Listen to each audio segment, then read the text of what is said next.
All right, guys, we're back here with Mike. How's it going, Mike? Going pretty good. Better than I deserve. Good, good. Yes, sir. How long have you been homeless, sir? About 5.5 years. How did it begin? It began in August 2018. I had a compound fracture in my right ankle, and my car was stolen in the hospital, and I became homeless at that point. And I pretty much remained homeless. I fractured my left ankle, the avulsion fracture, and then I broke both knees a year and a half later. And so pretty much 3 years of being homeless, I've had compound fracture of the right calcaneus, the heel, crushed my heel, and then an avulsion fracture of the left heel. And then I broke both my knees, bilateral tibial plateau fractures with 6mm vertical displacement in the right knee. I didn't get the surgery I needed. So anyways, I got fucked in at First Emmanuel Trauma Center in Portland, Oregon. But anyways, I've managed to recover from the wheelchair to a walker wheelchair, and then of course walking on my own. How did you break it? Like what? I fell off of a wall in Vancouver. I was sitting on the side of the BNSF Railroad bridge, going towards the port of Vancouver. You have to go over that bridge to get to the port. But and I was just gonna slide down, over and down the wall like 4 feet. And for some reason, it's like, I can't explain it. It's like something pushed me forward. Yeah. And so when it did, I should have been able to just slide down pretty easily, like up and down. Yeah. Onto my butt. But I fell forward like this, knees first, my body outward. And boom, I hit my knees, and it was muddy. And I didn't know what happened at first. For like an hour and a half goes by, and my legs started swelling up. And then it started getting really painful to even move a foot. And so, anyways, I had some meth, and I lay there for like a day. I had smoked a little bit that evening, and this guy kicked me out of his tent, pushed me out of his tent. Anyways, I'm not going to. He was an asshole, but and so this guy was drinking vodka in the morning. And I said, "Hey man, will you throw me down those rigs?" And he said, "Yeah." He threw them down, and so I crawled down to the kind of the side, the embankment where this fence was, and I was going to do a really big shot, but my syringe shot clogged up, and so I only did half of it. So I laid there almost another day in this condition. I didn't realize what happened. Okay. So finally, I had somebody call 911, and an ambulance came, and they had to pick me up, literally, both of them, and put me on the stretcher on my butt, because they're like, "Oh, there's nothing wrong with you." So they took me to Salmon Creek Hospital, and upon doing the x-rays, he said, "You broke both your knees." And so they did, like, gosh, man, probably 30 CAT scans. And you have to do bed transfers. Yeah, it was so painful. And so I didn't know that there was vertical displacement whenever I was there. And I didn't even know that there was a displacement at the trauma center in Portland. I didn't find out till later. I got a second opinion from a doctor here at Northwest Orthopedics. And he explained how bad the fracture actually was. And so I didn't get the physical therapy I needed after they kicked me out of the hospital. I was supposed to go to nursing home. It's a long story. Anyways, I was supposed to go to nursing home at Avocare, but I didn't. The guy that came to my room, he was on vacation at the same time that the nurse case manager was trying to discharge me. And so, when you have these type of fractures, the displacement especially, it goes from no weight bearing to 25 to 50 to 75 and 100% weight bearing while you're in the hospital. But it's barely, like, you have a nurse with you, and it's a walker. Right. And then you go to nursing home, and then physical therapy is, with weights slowly, because you have to build up. You're bedridden. Right. You can't move. You're in leg mobilizers, so you can't move your legs at all. You can only position yourself from the butt, but your legs are out straight. Yeah. Picture this: for 8 weeks or longer, your legs, due to not using them, the muscles are deteriorating, and it's called atrophy. But and so your calves, your hamstrings, your quadriceps, and then you have your ACL, the tendons and ligaments that connect everything, and in the knee joint. And of course you have your kneecap, but your hamstring, your calf muscles, and your quadriceps all connect at the knee joint.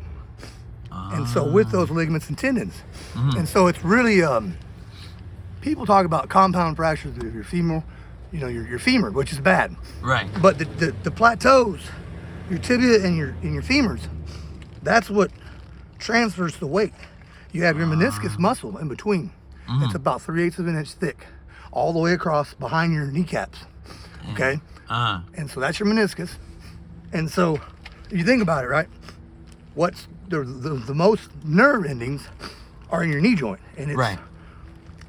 and trust me, we're talking about just a fracture, hairline fracture in one tibia plateau. Yeah. But the other one was displaced like this, vertical, about that far.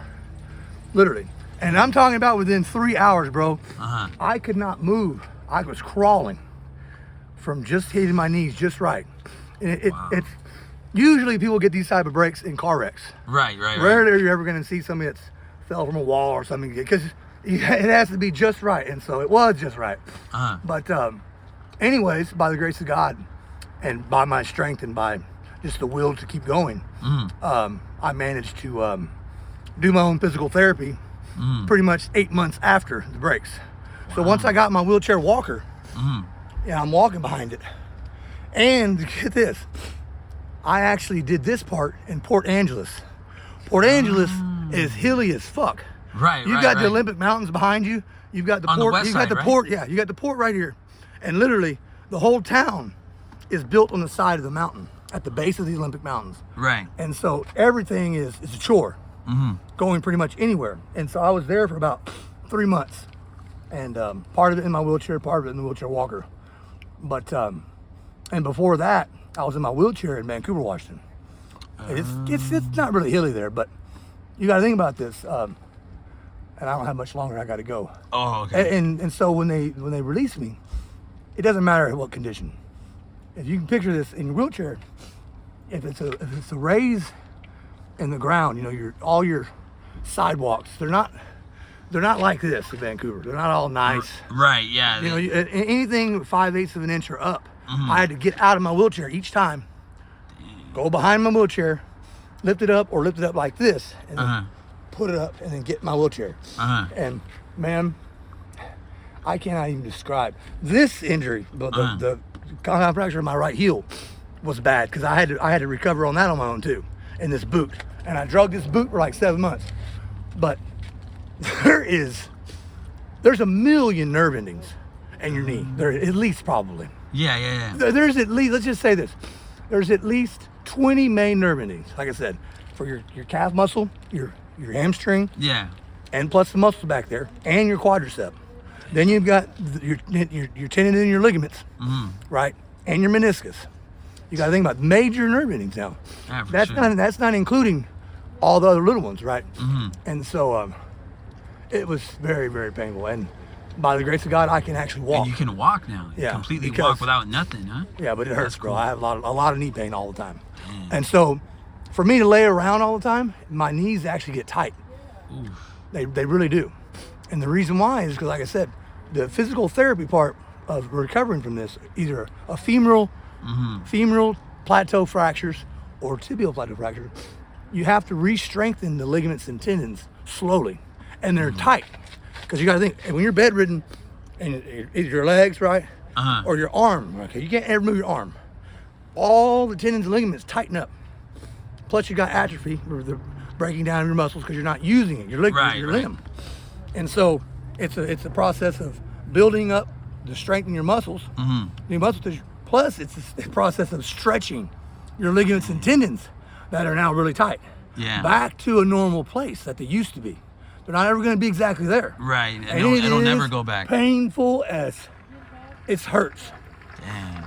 So anyways, that's how I became homeless. And so Damn, that's crazy. I've been, you know, each time I get my IDs and my social security card back, homeless people somehow get them and steal them. Dang. Where do you sleep at, sir? Usually at the shelter, wherever I lay my head. What kinds of things do you see out here in the streets with the homeless? The way I can describe the homeless community, I've been in Texas, Denver, Colorado, all over Oregon, all over Washington. Picture the Book of Eli. Whenever Denzel says, I can smell hijackers a mile away, right? Yeah. You know, everybody with the homeless was carrying machetes and knives and guns and the bats and chains, all kinds of weird shit. That's kind of how it began. And I remember being around homeless people, you know, a couple years before that, because I was a mental health provider. And even when I was in college, I wanted to be a psychotherapist. I was getting my degree in social work. And so when I would leave church on Sundays, I would go down to the bad areas, right? Yeah. In downtown Dallas or in Fort Worth. And I would ask anybody, hey, what can I do for you today? And they would say, I need 2 40 ounces. I'd go in there and buy them 40 ounces. And I'd say, well, let me sit down and talk to you if you let me. Yeah. And sometimes they would and sometimes they wouldn't. I did never force them. But about 6 months went by and I got a pretty good idea for myself, a good opinion of what homelessness looked like, why they were there, how long they had been there. The main reason I wanted to know why they were homeless, how they got to be homeless. Right. And right. so after the end of the process, I felt good. I quit going down there, right? But they were never mean to me. They didn't have machetes.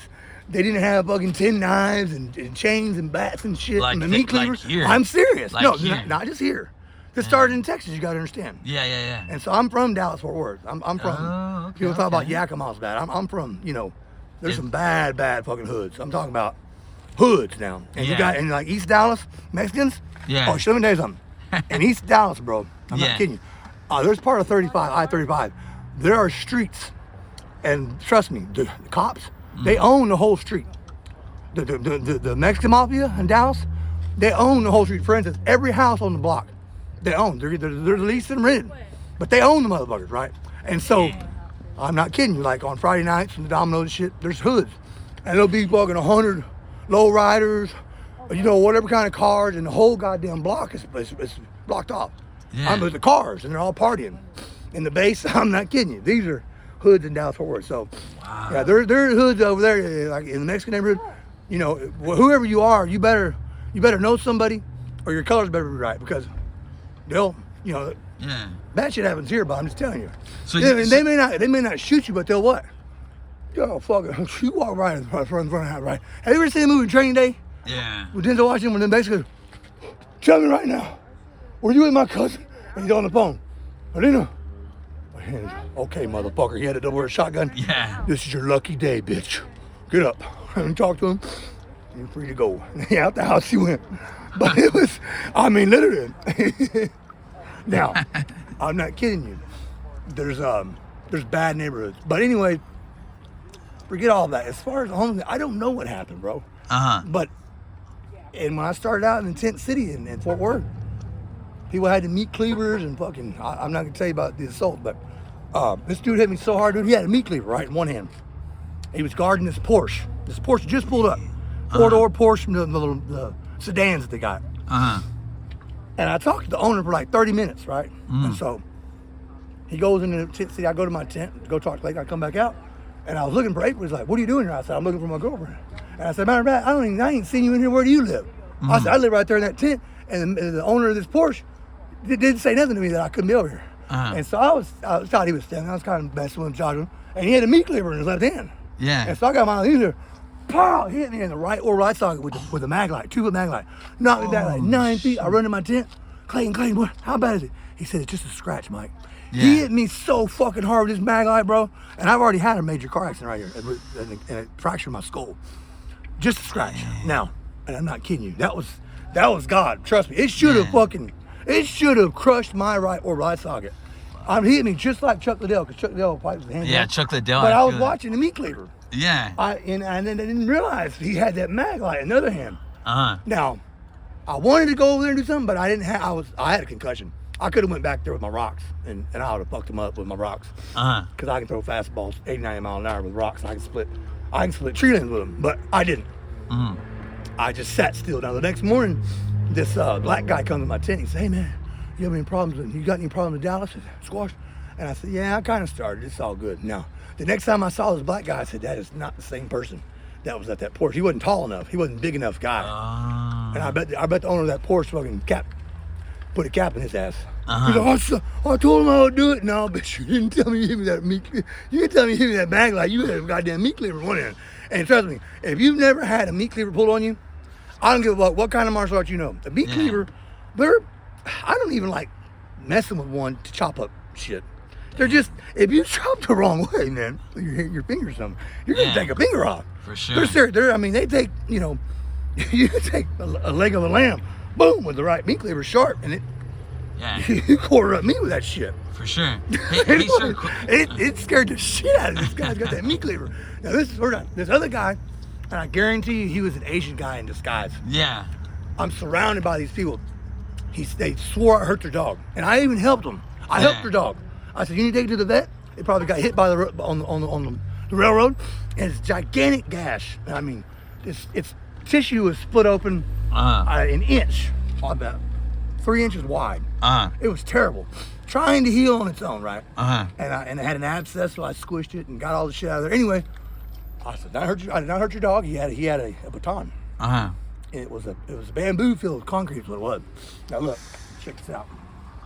So I'm surrounded, right? You got the baton. Okay, I couldn't escape. Come on. So I wait. It's like check this out, hands down, I wait, then he's gonna swing. As soon as he did, boom, I submitted him. And I mean, as soon as I did, I was gonna punch him in the throat. But I didn't. I started going in reverse. Every time I picked this little motherfucker up, he hit me 3 times in the head so quick. Boom! I let him go. He did like 50 times. I mean, it's like in 50 yards. Finally, I said, fuck, I ran in my tent, went down there, and I got a rocks, and I waited. And he came to the top. I said, do not come any closer. He smiled and he walked away. I said, praise God, because trust me, my rocks, they're about 6 ounces, 8 ounce rocks. Oh, okay. You don't want them too heavy, but Right. but like a little bit smaller than a baseball. But anyway, so that finally happened. That happened there. And then one day, this old woman was being beat up by these young chicks with this bat. So I go over there and I intervene, wasn't my business, and I take the weapon from them, and I get Maria to my tent. As soon as I set her down, and I'm doctoring up, this black dude hits me twice in the back of the head. I turn around, I picked him up and body slammed him. Boom. I mean, so fast, you never seen a black boy run so fast. Or a nigga, he ran. Then his big, tall buddy wanted to try to backdoor me, and I was like, I don't want no problem. We go all the way down the riverside, and he finally walked away. Trust me, I would have got him. So, hey, sir. I'm just telling you, I don't like to fight. It's all happened on this hill, and I'm in a boot. Yeah. I'm in that boot, bro, at this time, with that compound fracture. I'm in the boot now. Now, but the little ninja was on. See, he had it in one hand, and as soon as I submitted him, I was going for the throat, and he would not have been able to stop me. I mean, from the top down, trust me, and the light switch was on. But anyways, finally I moved from that hill. I left. And anyway, the moral of the story is, yes, the homeless community is very different today in this country. People are different. It's not what your country can do for you, but what you can do for your country, right? And what makes everything matter is us, people, like these buildings and the Maseratis and Lamborghinis and everything, money or anything that we can build. Yeah. It's really meaningless without people, right? Decent people. I didn't say good, decent people, right? Or even bad people. You know, if I this is a theory of mine. I theorize if I was to give anybody, a husband and wife or a single person, man or woman, $1 billion and a 180-foot yacht and a mansion and every car money could buy that you could dream of. But they could never have friends and they could not have children. They can go anywhere in the world. They can travel the seas, right? And they can socialize, but they cannot have friends. Nobody's allowed to live in their house. And we'll be watching them, right? And I would theorize that within about 10 years, most people would begin to become mentally unstable. And I would airdrop them, right, with Christmas presents, with guns, right? And I'm serious, right? I guarantee you, most people would become miserable. They would. And and most people at some point might even want to kill themselves because they would find that they are a prisoner of their own wealth and their right to the agreement. Now, they could always, if I did, they could always say, you know what? And I would go and I would repo everything that I gave them and all the money.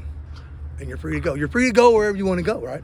Hey, sir, quick question. Do you have I wonder how many people literally, and so what I'm saying is, if all the things that money can give you were sufficient to make somebody happy all the time, right, where they would not become depressed and mentally unstable to where they'd even think about taking their own life. Right. Or if they could never give it back. That's the agreement, right? There you are. And you're going to go to all the theme parks and you're going to go to all the roller coaster rides. And eventually you would drive everything that you could drive. You would see everything you could see. And then you would be, there you are. Right. There you are. There's all your pile of shit, right? Yeah. And you would be looking at people that were happy and with their families and their kids, and you would go out in places and you would watch people, and that's what would make you become. Now some people would be okay being alone. Some people like it that way. Right. But people from any planetary system, any people, we're going to call them mankind, not human beings, because everybody's not human, but beings, creatures, are created not for a singleness of purpose, like just there they are. They are created in a way where they need each other. Mm-hmm. Because if we were creating anything different, it's like, where do we get our languages? Two people don't wind up on a planet at some point, right? And God didn't just, the creator, here's your language, how you're going to speak it.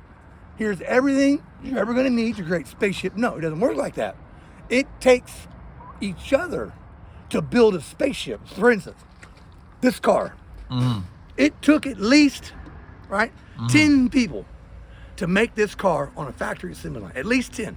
Right. From the ground up to being painted. There you go. But it also took a developer. It took designers. It took engineers, electrical engineers, industrial engineers. It took several times the engineers, plus the place that you built the car in. It took hundreds of people Right. over several years to build the manufacturing plant that you're even operating to make the goddamn car, right? And so my point is, you could take two people, set them in the pyramids in Egypt. The gold, a lot of the gold is stolen, but with all the gold and jewels you could dream of, okay, and everything, boom, right? The question is, how could two people, with everything I'm describing, build this car, for instance, right? Right. For Toyota, for instance, any Toyota manufacturing plant, two people, Right. whatever kind of, for instance, an electrical engineer, an industrial engineer, and what it's going to take two more. Two people from the assembly line. They are not going to be able to build this car. Why? The schematics, Right. the blueprints to build this car is probably 1,000 pages. Yeah. Right? And you're missing stuff. You only have an electrical engineer and industrial engineer.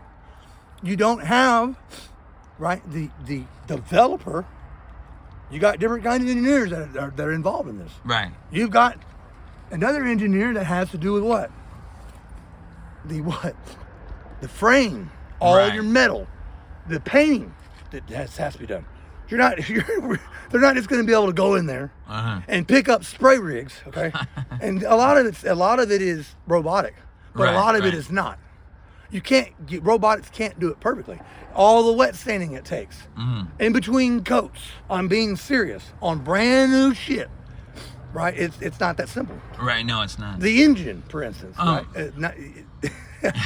You get what I'm saying, though? Yes, sir. If you take the president, the vice president, and the top executives of Honda or Toyota Corporation, and the CEO, and you take one plant manager, and you take line leads and supervisors from one plant, and put them in a manufacturing plant, the question is, how long would it take for them to produce one Toyota hybrid car like this, brand new?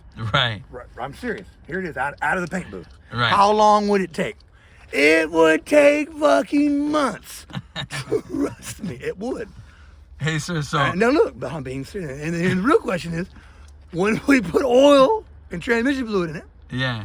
and lube everything up, I'm serious, would it what? Would it run properly? And if it didn't, now what are we going to do? Right. Who are we going to call? We got to go back into the what? I'm being serious. We got to put it on all the what? Now we got to take it into the what? The mechanic bay. We got to put it on machines to figure out what's wrong with it. Well, unless you're an ASC certified Toyota mechanic, you're not going to be able to do it. They would be up there shit creek with no paddles. I guarantee you, trust me, because now we got to what? If we had to what? Pull the engine out. Now we got to figure out, we got to take the hood off. We got to take front fenders off. That's going to be the easiest way. So we're going to do that delicately, because we don't want to have to fix shit. And then we got to figure out how to get the engine out. I'm being serious. And so let's say something wasn't done right in one of the heads. Yeah. So now we got to take off what? The intake manifold, the fuel injection system. Right. We got to take off one head carefully. Right? Yeah. And we're going to have to replace the I'm being, they're aluminum heads. And you got to put new sealant, new gaskets on there, do it right.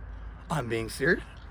And if it warped the head, they have to figure out, is the head warped? And they have to go down to one cylinder, right? Because one of the pistons was fucked up. So we got to replace the piston, maybe rocker arm. We don't know. And put it all back in there. And it's all got to be torqued down perfectly by specs. And you got to be able to read all this shit. Right. And you got to put it all back down. If it's not torqued if it's not right, you're talking about a head. Yeah. And you got your cylinders right. Yeah. Now you could fuck shit up really bad. Hey, And sir, so my point is, bro, the moral to the story is what? All of us, I think, especially, not just in this country, especially in the developed world, have forgotten what really matters. And it's us, it's each other. Right. It's family, it's culture, right? And our culture in a capitalistic society really, really leans so much on stuff and all the things, all the toys, right? Right, all the, right. Not luxury, just our gadgets, our phone, our Xboxes, our computers that we have, our cars, the type of different cars you can get, Right. the clothing that we have, our shoes, all kinds of stuff, right? Right. And like I said, at the end of the day, you have a man and a woman, right? Right. You do, right? And before they have children, they have each other. But before they had each other, they had themselves and their parents. And they were raised, right? And if they have a relationship with the Creator, God's first, right? And then they get married, and they hope their wife, their husband, has a relationship with God too, right? And then what? And then children come on the scene, right? He said that. But what I'm getting at is, before what? What really matters in a relationship, though, right? Yeah. When they start, before they ever make babies. Yeah. Right, they're having sex, every time they can do it, right? Yeah. And their whole relationship is wound up with each other. But you have friends and stuff, right?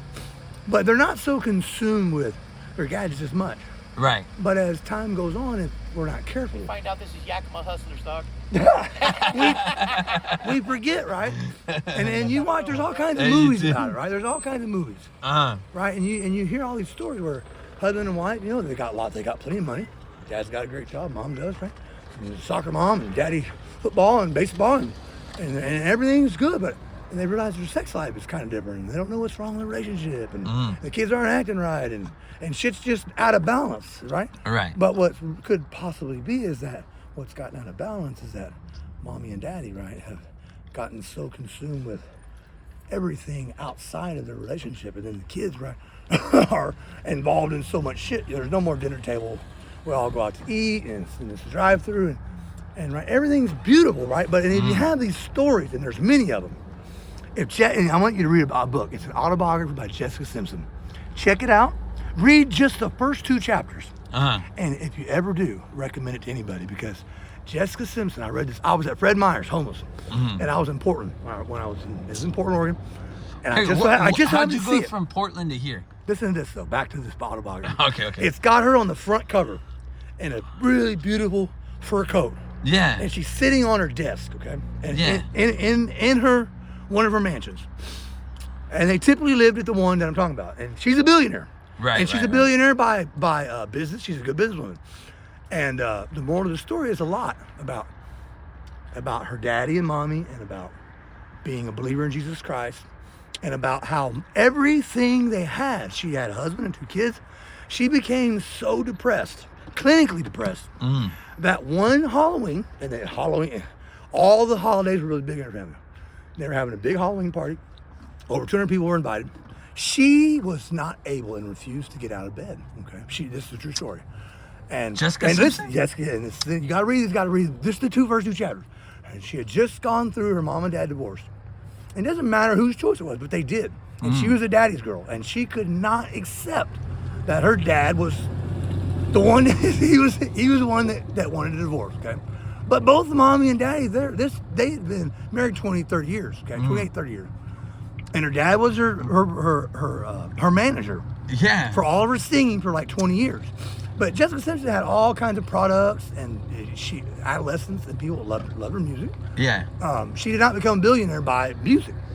Anyways, so she fired her dad as her manager, manager, and she had her own music studio in her house, in this mansion. We're talking 60,000 square feet mansion, her own music studio, and gigantic, huge.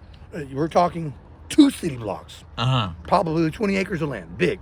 Wow. Olympic-sized pool, everything, you know, and of course the parking garage out back, Lamborghinis, Ferraris, Lexus, Maseratis, Rolls Royce, whatever, and that's just one. Now, what I'm getting at is if money and everything the world and a husband Yeah. give her children now Right. was sufficient enough, she would not have become clinically depressed to the point of refusing to get out of bed now, even taking care of Right. her children. And at this Halloween party, it was like the ringer, you know, went off. And she even became and an so alcoholic, her right? friends became involved, like Uh-huh. trying to figure out what was wrong with her. But I didn't read any further. I didn't have to. I was like, Yeah. wow, Jessica Simpson. Was she an alcoholic? She was not an alcoholic. She was drinking hard. She was beginning to drink heavily after the divorce. She was, and she was popping Valiums and too many Valiums. And but that's not why she was. That's not why she was depressed in bed. She was depressed in bed because of the divorce of her parents, and she had a mental health breakdown due to that. And you know, and you got to think, if that happened to Jessica Simpson and Britney Spears, she had her mental health breakdown, really popular, right? She's having problems, couldn't take care of her children. Her mom becomes the executor of her will and the power of attorney over her whole life for like 3 years. Right. And she got her kids back. Britney Spears did. But and if you hear these stories though, right, and the probability is this: if it's happened once, it can happen again. And so, you know, bless her heart. But you know, hey man, at least Jessica Simpson's parents waited until kids were way older before they divorced. But they did. They divorced happily. They were in agreement with it. And so, but Jessica Simpson could not take it. Damn.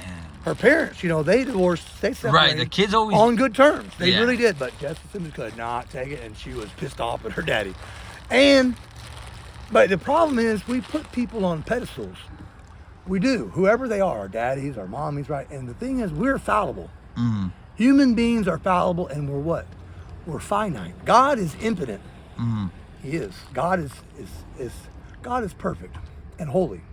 We are not. We are imperfect. We are fallible. Hey, sir, God is infallible. And so, you know, that the thing about it is, Jesus was found to have no sin before his Father. But he was not perfect. God never said Jesus was perfect. No, and not at all. And perfection and sin is different. And when you talk about the Bible and stuff, but and that's something I had to learn with people. Is that you know, if Jesus' one of his greatest disciples, betrayed him, Right. and he did it in the Bible. It's a sort of, you know, Right. anybody can betray you, right? Right. Anybody can. Anybody's capable of murder in their own heart, in their mind, on their best day, right? And we are. And whether anybody wants to admit that, of course, I wouldn't admit that to everybody, but I would say most people in life have thought about murder in some kind of way, or suicide.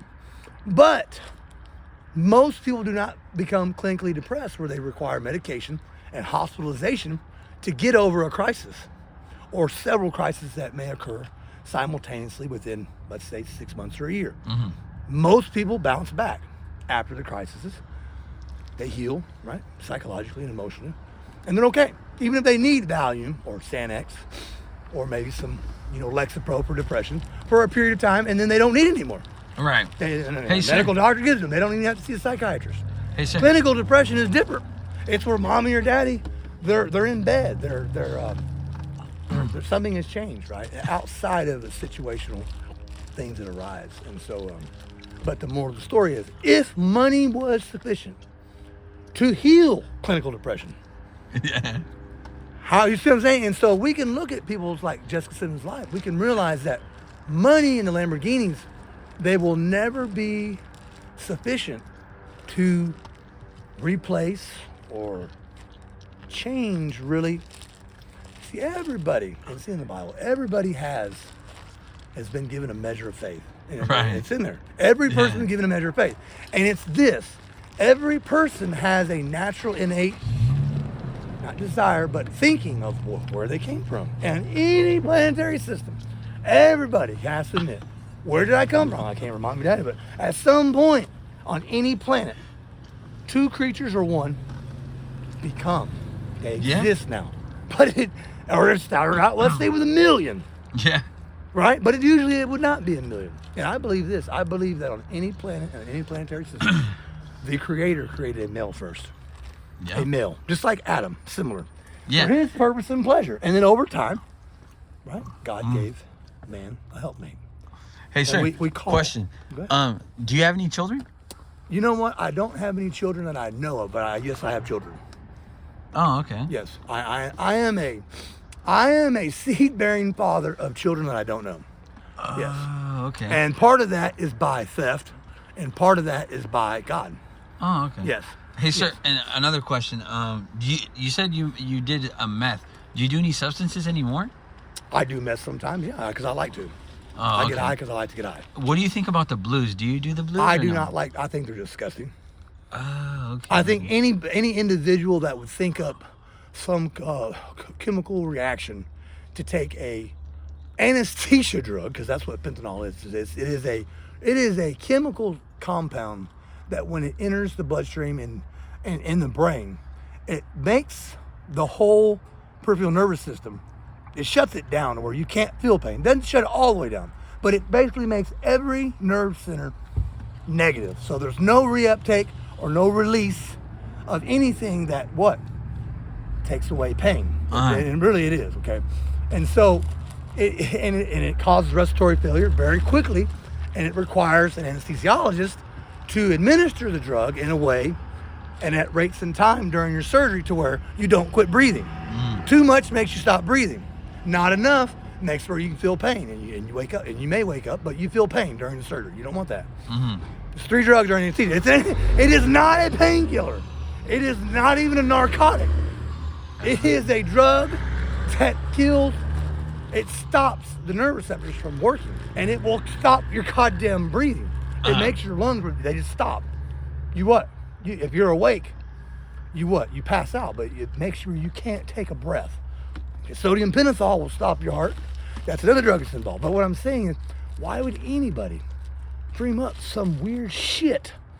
And then this is the kicker. How the fuck can anybody this takes a PhD chemist, because you're gonna take a powder form, put it in a press with some other shit, vitamin B, okay, and your fentanyl, and you're gonna stamp it, and of course it's blue. Now you're gonna put that on tinfoil or on glass and add heat, and it's gonna turn it to a liquid. It's very strange because hydrocodone pills, Percocet pills, hydrocodone, Oxycontins, Valium, any of those, you put that pill, it's gonna turn black, and it's gonna smoke, and it ain't gonna turn to liquid. It's not smokable really, and they are not water soluble. So when you add water or saline and add the heat, you're only going to be able to draw it so much. It's going to clog your syringe, unless you had a gigantic 12-gauge syringe, and then you're going to be pulling up a bunch of non-water soluble shit, and that's going to be really bad for your veins. It's very strange. There's definitely a like I said, somebody came up with it, but it will require a PhD chemist, because you're talking about chemical, physical chemistry to make that pill a powder, a rock solid pill. When adding heat, it turns to a liquid. I watched it on its tinfoil. It turns to a liquid. Too much will burn it up, and it smokes. But it'll crack back, and it'll dry up as brown shit. And then when you add more heat, it turns back to a little liquid. Yeah, and it's kind of like back in the '90s when they would take meth, put it on tinfoil, heavy, and add the heat, and it would run back and forth. It does the same thing, right? But we're talking about fentanyl in its natural state is a liquid at a pharmaceutical level that an anesthesiologist has access to. It's liquid. It's a clear liquid that you draw up in a syringe and you administer to an IV. Now the kicker is, how do they take that, mix it with some cut, and then stamp it either obviously at some sort of liquid state, let it dry, right? And it's a pill now. But you can even, I've heard, break them down on a spoon with heat, and you can draw them up in a syringe. It's strange. I mean, like I said, you can't take a hydrocodone. You can add all the heat you want in water. It's still going to be some gooey looking shit. You're going to have a dog syringe to pull that shit Hey, up. sir, would you be okay with me posting this on my YouTube channel? You can post it, yes, sir. My name is Mike Curtis. Mike Curtis. Yes, from Dallas, Fort Worth. I hope I'll be able to do a follow. Funky Town, where the West begins. That's where it begins, and it ends up here. I hope I'll be able to do a follow up on you. It's all good. Is there an email or phone number? I got email. What do you got? Search 1291@gmail.com. There it is. That way for donations or anything like that, you know? That's all good. And then, yeah, that's everything. I appreciate it, Got sir. my beanie? Yeah, for sure. Cool, man. Thank you, sir.